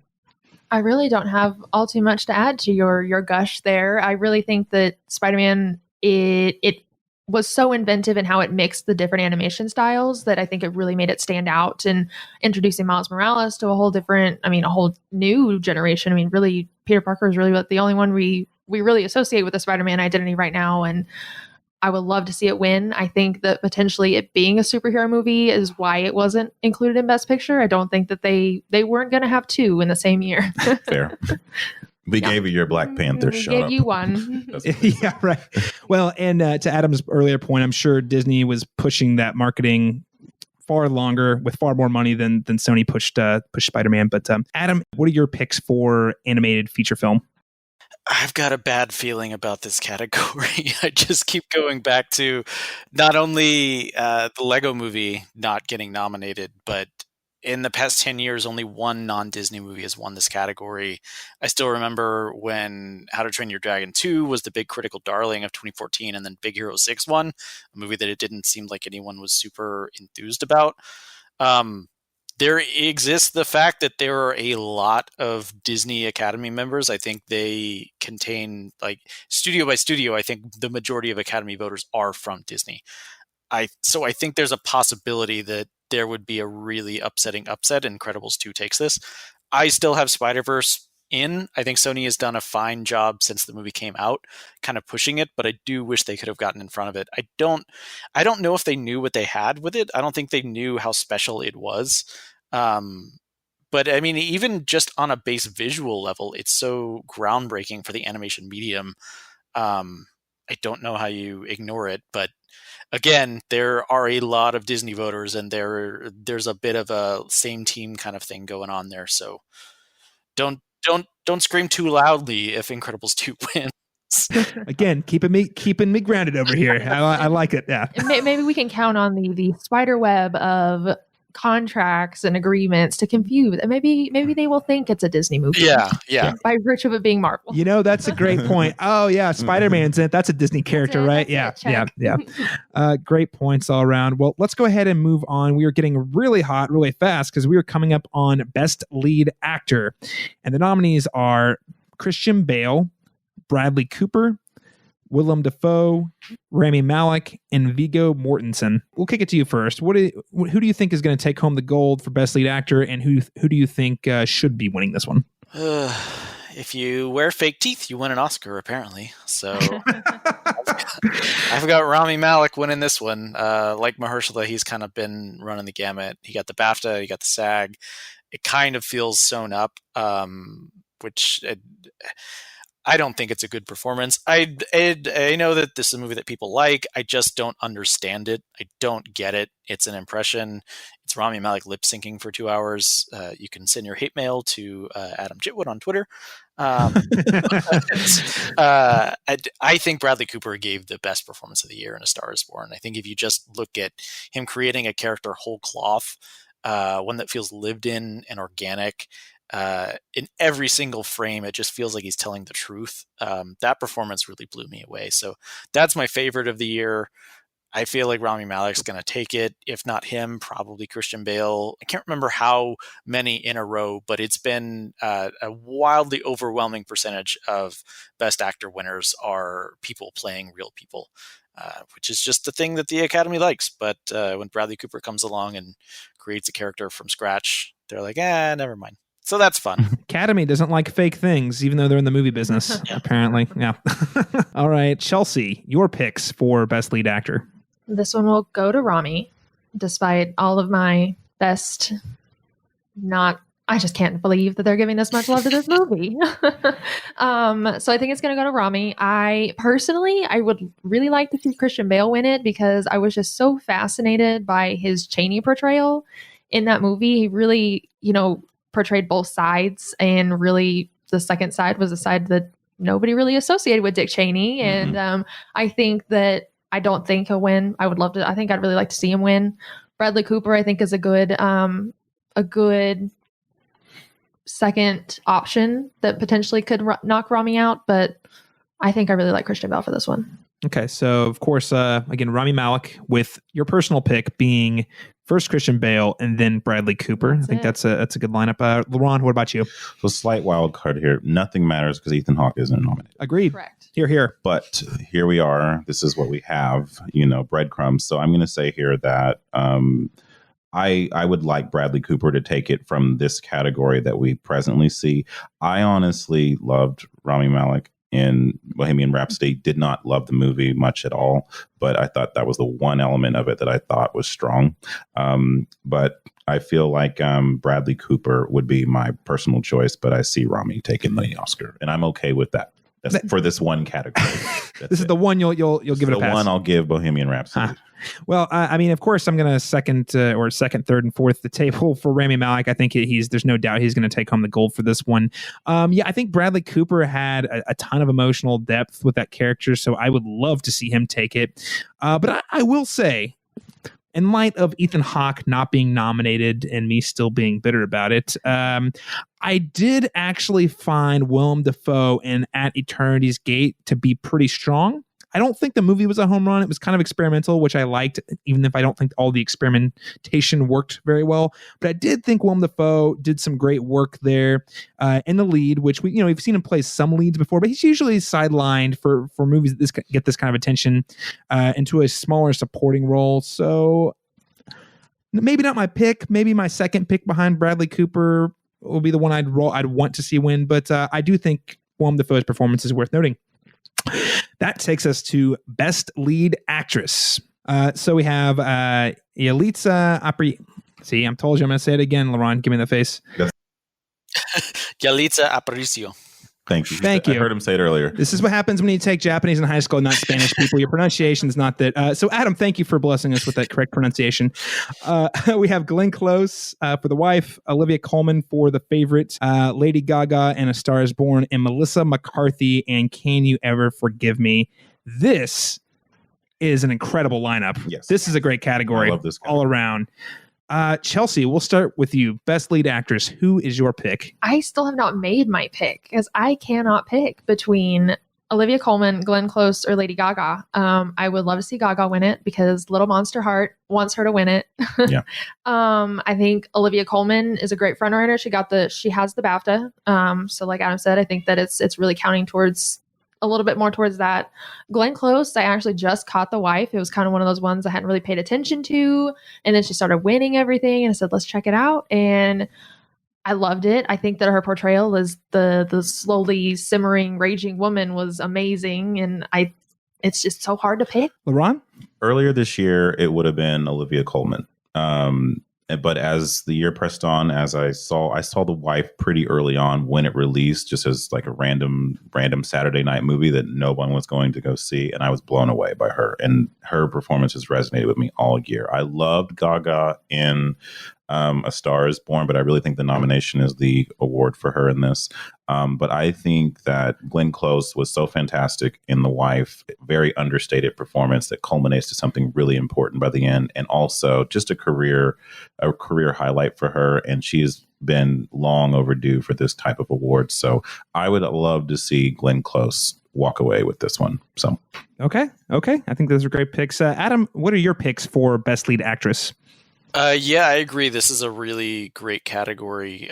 It's also very tough. I have Glenn Close now. I think that Globe speech did a lot, and Sony Pictures Classics, I think is the studio behind it, kicked the campaign into overdrive at that time. She's got a great narrative around her. She's never won before. I still have not seen The Wife. It's on my list. But I would not be upset if she won. I think Olivia Colman would be my favorite performance out of these, although I really loved all of them. So I could see Coleman winning. I think it's between Close and Coleman. But like you said, I think Gaga, the nomination, is the award for her here. But who knows? I mean, what if Yalitza Aparicio wins? That would be amazing. The Alicia one, I would also be super exciting. That'd be kind of a good wild card win too, man. Yeah. To be fair, anyone in this category, even though Toni Collette is missing, anyone in the category that is here, I would be happy with for various reasons. There's something to take away from either one. If surprise, even if Melissa McCarthy was fantastic in that, that's the best thing I've ever seen her do. So I think she deserved it more in this than she did for supporting nom many years ago for Bridesmaids, even though she was great and funny and hilarious in it. This to me it makes more sense. Definitely a media role than she's taken on in many years. Very stripped of vanity. None of her old antics or her kind of, very something very meaningful. I really hope she continues to pivot into roles like this every once in a while. She continues to do her shtick to make, pay the bills, buy the boat, the yacht, and the mansion or whatever. But, I loved Melissa McCarthy and Can You Forgive Me? And she's not my pick, but I hope to see her in more roles like this because I definitely think she's got that best lead actress performance in her, no doubt. I think Olivia Colman is my personal favorite. Of course, the puns all the time. I think with a U or with a, I'm not going to try to do a British accent because it's not going to go well. As you can tell, my accents are just impeccable. But no, Olivia Colman as my favorite. My gut's telling me Glenn Close is going to take it. Yeah. And I think well-deserved. Wife's a top-notch film. So yeah, let's move on to director, which is, of course, best director is one of the most prestigious categories. And the nominees are Spike Lee for Black Klansman, Powell Pawlikowski for Cold War, Yorgos Lanthimos for The Favorite, Alfonso Cuarón for Roma, and Adam McKay for Vice. Go ahead and knock Adam McKay out. Let's just pretend there's only 4 options. Yeah, I just concur. And hey, listen, I love the Big Short. I liked Vice, but come on, Adam. We'll start with you on director. Who is your pick for best director? I've got Alfonso winning this one. The winner of the DGA award is matched up with the Oscar for Best Director an insane number of times, diverting when Ben Affleck won the Directors Guild for Argo and wasn't even nominated at the Oscars. But yeah, I think Alfonso takes it, continuing this really incredible streak of these 3 Mexican directors who kind of grew up together, who collaborated together, and all have just kind of dominated the Oscars over the last few years. Alfonso with Alejandro G. Iñárritu and Guillermo del Toro, who won last year.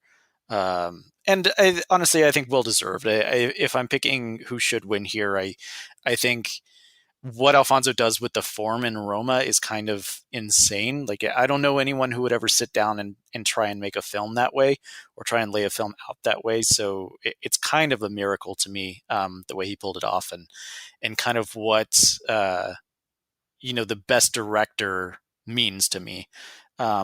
But I mean, I could also see maybe possibly a scenario where Spike Lee wins, which would be super exciting. I would love to hear that speech. I really hope he wins screenplay so he can continue. I want to see if he's going to take a dig at Green Book because he has been super salty towards that movie all season. So yeah, I think Spike would give a speech for the ages if he wins this or screenplay. You really make me think. If Green Book wins an Oscar and Spike Lee does not win an Oscar, that's going to be an injustice that's going to be talked about for quite some time. He's going to have thoughts. He might make an entire movie about Green Book, actually, because he'll just be that angry. Yeah. LaRon, your pick for Best Director. Also going with Alfonso on this as the person that will win. I agree with you. The DGA is, if you vote against it, then you're voting against your own interest here. Because I can't remember the first time historically that it hasn't gone that way. And since it is also nominated for Best Picture, I think he has that one in the bag. My personal choice would be Spike Lee, but I can't decide yet if that's because of his influence on cinema as a on a holistic level, or if it's because I just loved Black Klansman. But I would love to see him win Best Director. But so my heart would be Spike Lee, but my head and your instinct tells me that it will be Quran. Okay, all right, Chelsea. Not much deviation here. I think Alfonso will take it, and I would love to see Spike take it. That's I tend to kind of look at the movies. I want to see everything kind of through a little socio-political, and I would love to see Spike take it. I think it's a movie that is it's a bit of a commentary, a bit of a rejection of everything that we're seeing right now, and I think it would be fascinating to have Spike up on that stage. Yeah, I think I agree with the rest of the table. It's tough because I would love to see Spike Lee. One, I love Black Klansman, but two, he's had a huge impact and huge influence on the film industry for decades. So And this is his best film in years. He had a little fall off there himself there for a couple of years. Oh, sure. This was a huge return to form where we were reminded that he still has it. Yeah, no, exactly. That he is just as relevant today as he was 30 years ago, and still sharp, still salty. But at the same time, if I'm just looking at these films and what the directors contributed on an individual level, Alfonso Cuarón, Roma, as Adam put it out, the way this movie was made is... it's a magic trick. When you actually hear how they got some of these shots, you're like, wait, they did it that way? And it's mind-blowing. Not to mention, we've been talking throughout this entire episode about the sound mixing, the sound editing, how immersive that experience was, how beautiful the cinematography was. It just works so well on every level. And as I said at the top of the show, it's like this is the movie that I respect a lot and admire a lot more than I like, as weird as that sounds. So it doesn't necessarily have my personal pick, but I do think it's kind of the most deserving this year. And I would not be upset if Alfonso Cuarón, fingers crossed that somehow Spike Lee pulls it out somewhere. That will take us to our final category of the evening, Best Picture. We have Black Panther, Black Klansman, Bohemian Rhapsody, The Favorite, Green Book, Roma, A Star is Born, and Vice. Or actually, just for the table, Chelsea, we'll start with you. Whoever wants to chime in, go ahead and hop in. What do we think the chances are that Green Book actually takes this? Do we think, or are we going to, are you thinking 50-50, 30-70?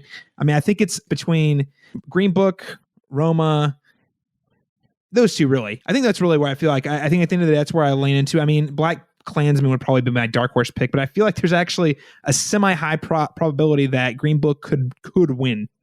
Oh, this hurts a little bit. I don't know, because maybe could we see a situation where, kind of like Emma and Rachel, maybe these people that are voting for Bohemian Rhapsody and Green Book are going to vote, and then we're going to have a third person just come right up the middle.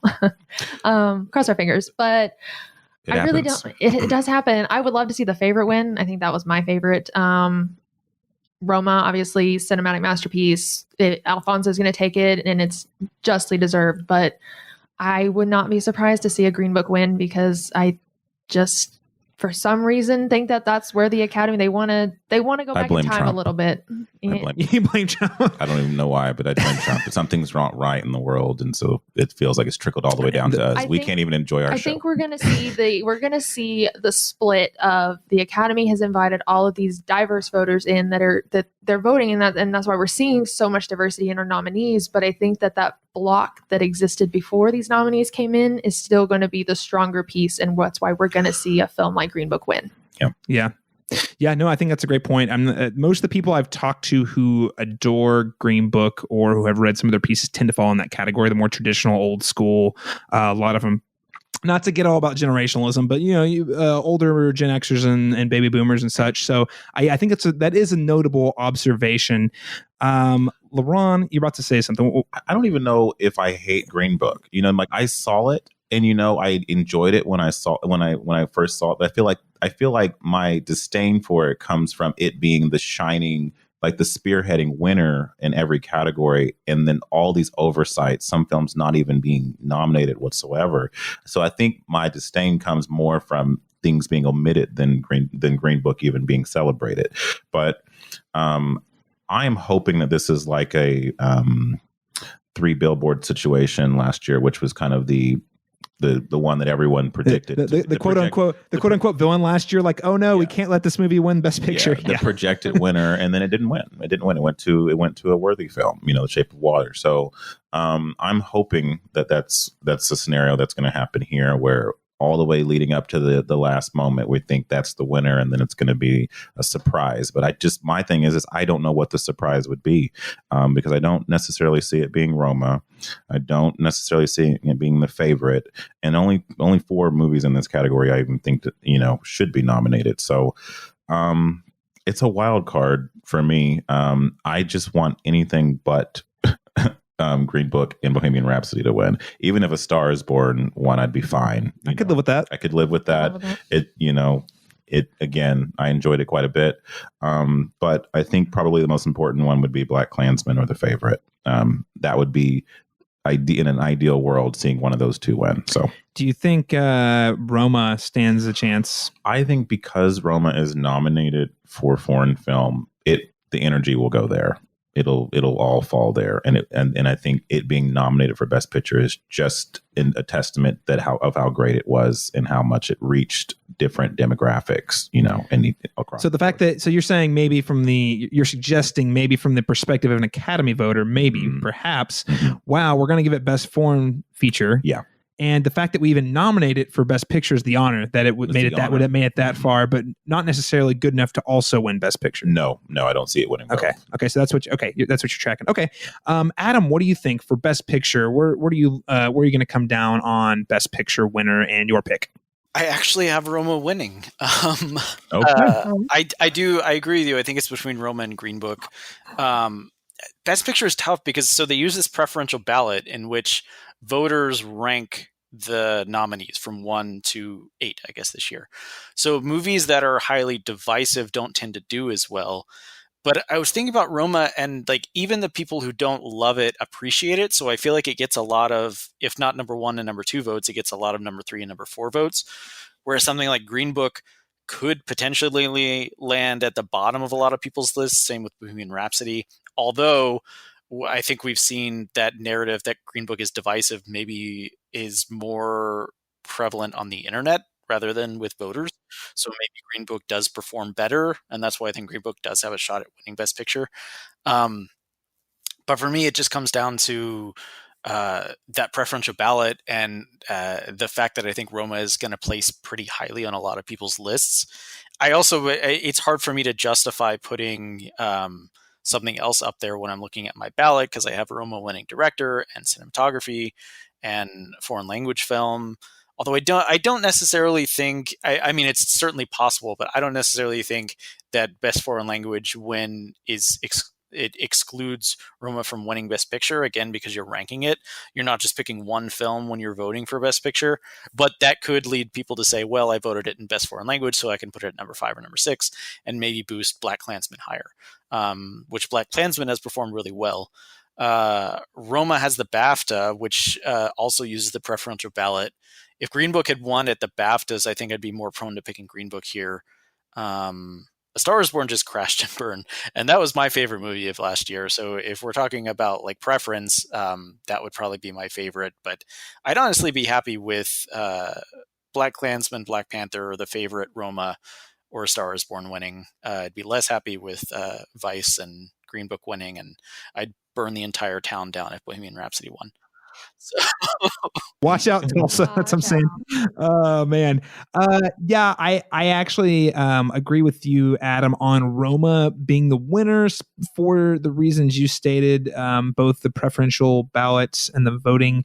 But I think the fact that it's nominated in so many categories. I know this shouldn't necessarily give it the win, but as you say, I think it is going to rank highly on ballots. I think the only movie here, other than Green Book, that really has a shot is Black Klansman. And I wouldn't be. It's really funny. I really liked Black Klansman, and I ranked, like I said, I ranked it my number 2 movie last year. But it's one of those things where I ranked it as my number 2, but I never looked at it and said Best Picture winner. Right. It's just seems it winning seems like a strange turn of events. It would be odd, but honestly, I think because the film I always want to win Best Picture is the one that is the most culturally significant. Yes, because the thing is when you're going to look back at the years, and it kind of is, gives you an idea for what was going on in the culture at that time. And when you have a weird option, when it's like, well, what was Birdman saying about that year? No one knows. You know what I'm saying? Like, no one knows. And I love the film, but it still didn't feel like the winner. Like, so like when Moonlight won, that said something about the culture, that we've come to a place where a story like this could have, a platform, and that people were accepting of this, because you would never have seen it in years prior. Right. So. Well, I mean, even Shape of Water last year, I think, talking about like the fear of otherism, and I mean, a very topical film. Right. Or going back, maybe 4 years, I think Spotlight won, which, as we are all mourning the death of like journalism as it used to be, this is the movie that won Best Picture. And I was really happy for that one too. But I think it's a great point. Movies that represent the time. And Black Klansman seems to be, of those films there, to represent what's going on in the culture right now, because it comments on it directly, even to there at the last button in scene of the film, and then obviously what it's all thematically saying. But I mean, again, I agree with you. I think it's going to be probably, between Green Book and now now that Adam's kind of gotten me thinking about Roma now. So I mean when you look at all that data there, it definitely does seem a little bit more probable than it did in my head. We're definitely in kind of like a new era, because it used to be, like Return of the King won like 11 or 13 Oscars. Oh yeah. Where we now have Best Picture winners that have only won 2 Oscars. Like Moonlight won 2 or 3, and Spotlight won 2, just screenplay and Best Picture, which is kind of insane. But I think the diversity of the Academy is kind of helping that, because I think voters are starting to kind of spread the love, as opposed to when it was just kind of the old guard. People kind of stuck to what they used to do, and it's like, well, I'm voting for this in every category. Whereas now, I mean, like Caleb, you mentioned earlier in the podcast, her winning screenplay. I think a lot of people picked American Hustle that year, and the Academy voters just went with her because they were like, this is the best screenplay. Like, I don't care that I'm putting American Hustle for Best Picture, whatever. I think her is an outstanding and unique screenplay. So it's kind of exciting to see stuff like that. And that's what makes this a lot harder than it used to be when I used to do Oscar predictions, because, now it is possible for a Best Picture winner to only win a total of 2 awards, which is crazy. That's a good way to put a positive spin on it as we start to kind of wind down the predictions, because I generally have, as you could all tell at the top of the show, I think we all had pretty less than stellar feelings about the current state of the Oscars, this show in particular, but also the direction it's heading in. But when you put it like that, I think just highlighting there has been more diversity in films won for different reasons over the last 10 years or so. I think it's a great point, and something to look forward to, hopefully, come the Academy Awards this year. One other thing, we're talking about Roma. I know we're long over time, so I'm going to try to wrap us up quickly, but I do want to pose the question. One thing we haven't noted about Roma is if it does take home Best Picture, this would be huge for Netflix. Huge. Oh, yeah. And I really want to get your thoughts on this. I have generally low opinions of Netflix as a platform. I think, they make so much stuff that, of course, sometimes they're going to get the really good ones. And I know they really went after Alfonso Cuarón with Roma. But do you think this film, if Roma takes home Best Picture, do you think that this signals the beginning of a new era for streaming-only films? I know it did play in some theaters, especially for people who are voting. But it would be a pretty big deal if a essentially streaming-only movie won Best Picture. Adam, we'll start with you on that question. It's interesting. I do remember a few years ago, specifically with Beast of No Nation and Mudbound, there was this stigma of like, oh, there's no way the Academy will go for Netflix because they're afraid of streaming. It's interesting to see them make such a turnaround this year. I think that speaks to the Oscar campaign specifically. I think Netflix has played it really well. They've spent through the nose on this thing. Like us OFCC members got this giant, gorgeous coffee tale book in Oklahoma for Roma. Yeah. Like, sure, Thanks, Netflix. I mean, it's very nice, but like it's very expensive. I will be very interested to see if Netflix continues doing this. Like if they're serious about awards, if they will spend the same amount of money on, say, Martin Scorsese's The Irishman this year, or if Ted Sarandos is just like, I want to spend all the money and win a Best Picture Oscar, but then I don't really care anymore. Which, I mean, could happen depending on, I mean, Netflix is really unpredictable. In terms of the industry at large, I do think they made a solid effort to get Roma in theaters. I mean, it played in theaters here in Tulsa at our independent theater, Circle Cinema, which I never thought would happen. So it got more of a rollout than I was expecting from Netflix.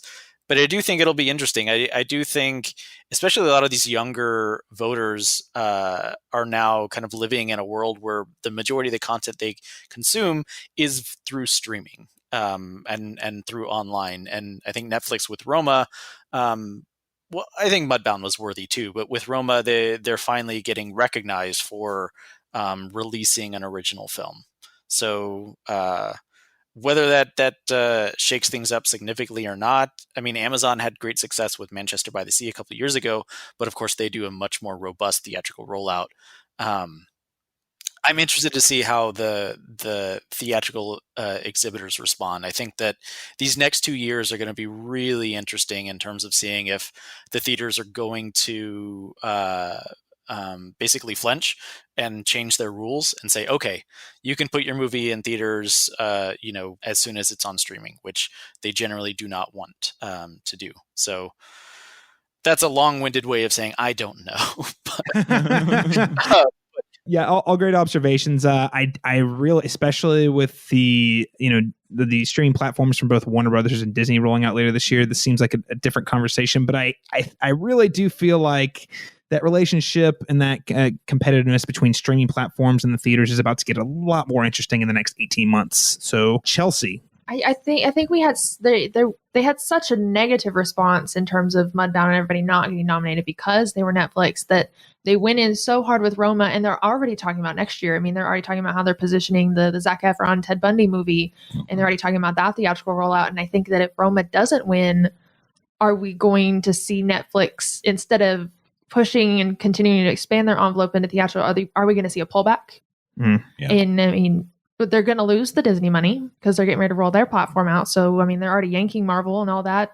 So they're going to be losing that money. So they're going to be looking for ways to cut. And I think if they don't win, I think that's where we're going to see it, is they're going to say, meet us where we're at. No more awards budget. Yep. No more awards budget. And also The Irishman next year. I don't ever underestimate a Martin Scorsese film to be nominated for a ton of Oscars. It would be strange if they didn't have some sort of campaign for it. But as you and Adam, and I think everyone here has agreed, Netflix is kind of unpredictable.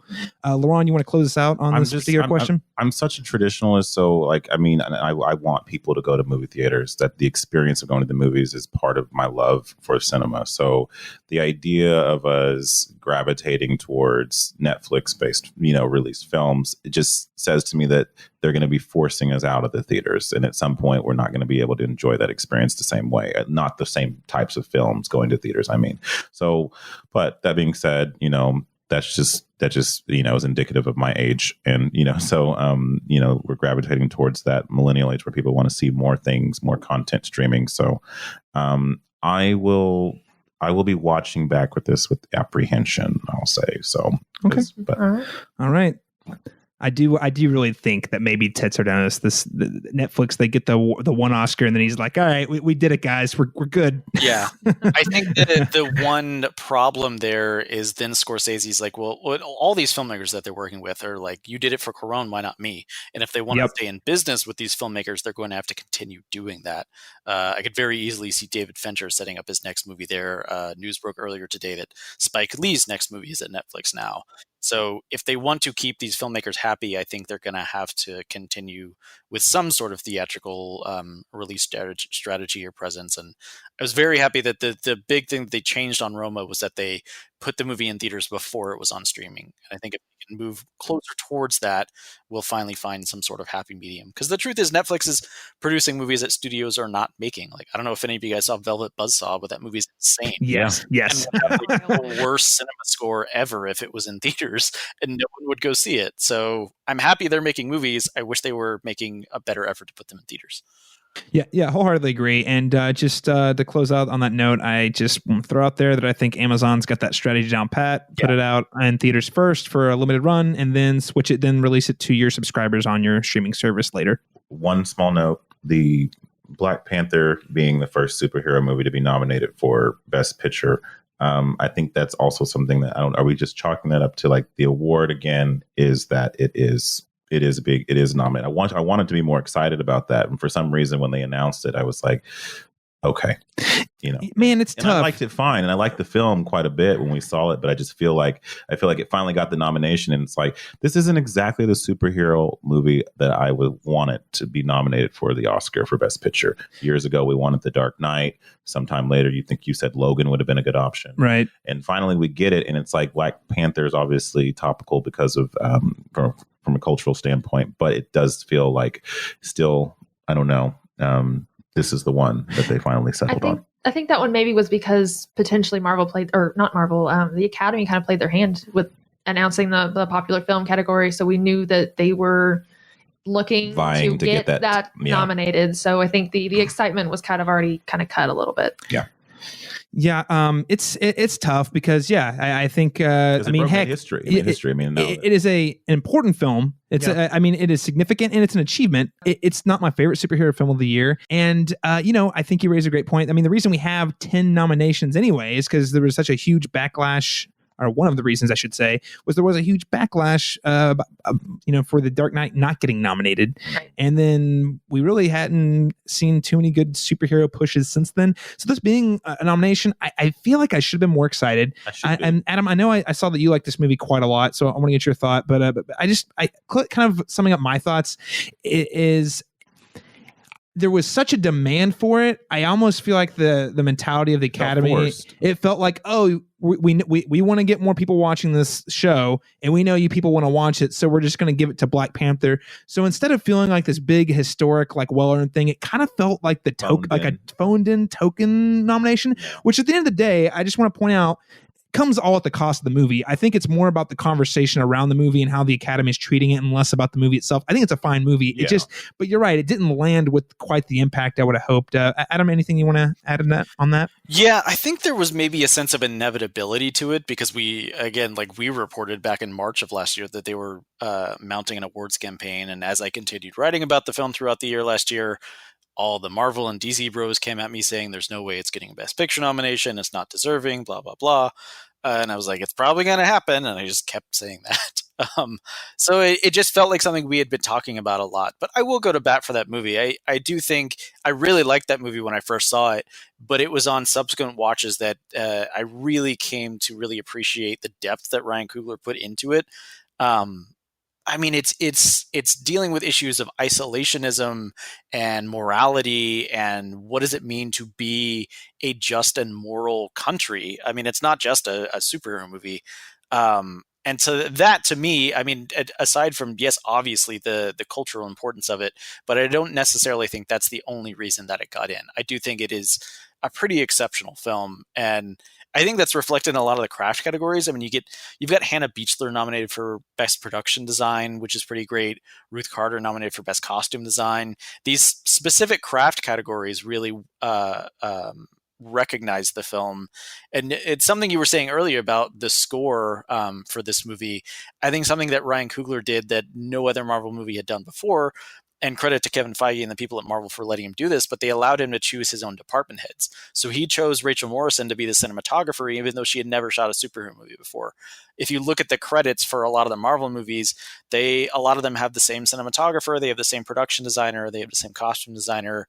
And Ryan Coogler went out and chose Spike Lee's costume designer, and he chose his own production designer and cinematographer from the films that he had made. And I think choosing just really great craftspeople and then letting them do their thing within a genre movie or a superhero movie like Black Panther really made a difference on screen, to me at least. And so that's where I think it stands apart from something like Avengers Infinity War, which a lot of people liked. I wasn't super crazy about it, but just from a pure like craft perspective, I don't think there's anything really remarkable or spectacular about that film.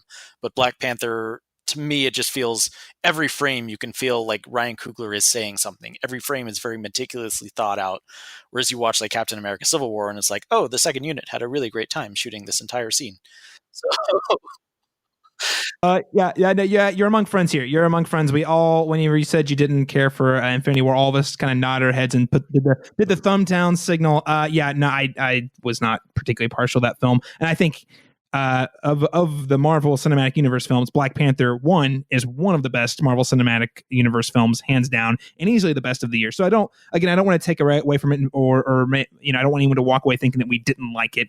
It's I just the conversation around it and the awards show has been really interesting. But again, I do really appreciate you going to bat for the movie and talking about some of the areas that do make it exceptional. Because at the end of the day, I do think 5 years from now we are going to look back on the film not remembering any of this conversation that was going around or any of the did it land? Was it culturally significant? So I think those are all really great things to mention about Black Panther. So we are wildly over time, ladies and gentlemen. So we're going to quickly, there were a few categories we had to skip. So production design, best documentary short subject, best live action short film, animated short, makeup and hair, and costume design. Not to take away from all the incredible work that was done by everyone in those fields working this year. And it's kind of ironic because we were giving Oscars flack earlier for cutting categories, but we had to get us in a reasonable time limit, had to remove some of these. But I did want to give you guys a chance to, if you had one or two shout outs that you really want to highlight before we close out the show in those categories. LaRon, we'll start with you. In the categories we didn't go over. Yes. And name them again. I'm sorry. So there's production design, best documentary short subject, best live action short film, animated short, makeup and hair, and costume design. For production design, I really enjoyed, I believe Miss Mary Poppins was nominated. Yes, I really enjoyed it a lot. One of the strong elements for me. That's one that we didn't talk about that I liked a lot. Okay.